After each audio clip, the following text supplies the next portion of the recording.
kanang tinuod na higugma sa Ginoo, andam gyud na siya mo serbisyo. And for today's video, mao ni mga panghitabo kagahapon nga usa sa among kauban sa pagtuo gidapit mi silang panimalay tungod kay iyang paprihiran didto sa iyang farmhouse. So kay naabot naman mi nga ting paniudto na, mao na nangaon na lang midaan kay ang paingon sa iyang farmhouse magbaklay pa man mi og 15 minutes kay dili man maabot dito ang sakyanan.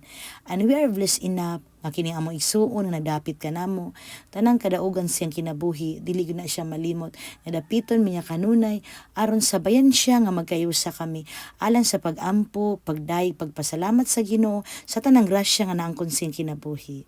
By the way, igsuon mo din ang tag-iya kanang nakasalapid ang buhok. So kani nga video while magtan-aw mo ipadayon lang kay naa mo'y makuha nga dakong pagtulon ani ini. Let me share a short story lamang sa maong tag-iya aning nag-invite namo aning adlaw. Bura ni siya sihub nga diin nawad-an ni siya sa tanan. Nani siya pamilya, apan namatay ang iyang bana, medyo problema to gamay, din wala po siya trabaho, ni sulod namatay na po diyang mama. At as in, wala siya kasabot kung sa buhaton siyang kinabuhi. Tungod kay siya may nampuon doon ay pagto sa Ginoo. Until na-meet niya ang devotion sa Sagrada Pamilya, nga di nakadungog siya mga word of God, mga pagdasig, mga inspiration nga mga pagtambag, pinaagi usab sa giya sa team leader namo sa mong devotion kasi Nanay Lucia. Dito siya nadasig og balik nga nakabaton siya hope sa kinabuhi nga dili gyud ay mawad-an og paglaom.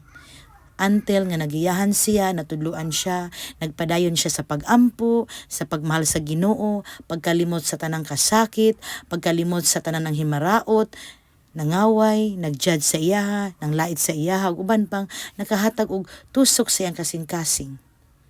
Pero tungod sa iyang hugot nga pagtuo, naangkon niya balik ang tanan, sa wala damha, nakabana siya Amerikano pag-usab. Sa dihang nakabana siya Amerikano nga may sapi sad kini, mao to nakabaton silag inani nga kabtangan. So wala niya damha nga ang tanang naabot niya sa kinabuhi, wala gyud nakuha niya sa labing sayon, kundi nakuha niya uban-uban jud ang pagtuo sa Ginoo, pagampo sa kinasing-kasing, ug wala niya damha nga naangkon ra niya ang tanan nga wala niya damha kaniadto. Una igsuon di gyud ta mawan og paglaom sa kinabuhi kay habang may buhay may pag-asa gayud. Nimo mao nang habang may buhay may pag-asa igsuon. Unsa may mawala nato kapit sa Dios ayaw biya sa Ginoo kay sa Ginoo mahimo ang tanan nga dili mahimo natong tao. And for today's video dito lang muna. Salamat po sa panonood. Bye bye. God bless everyone.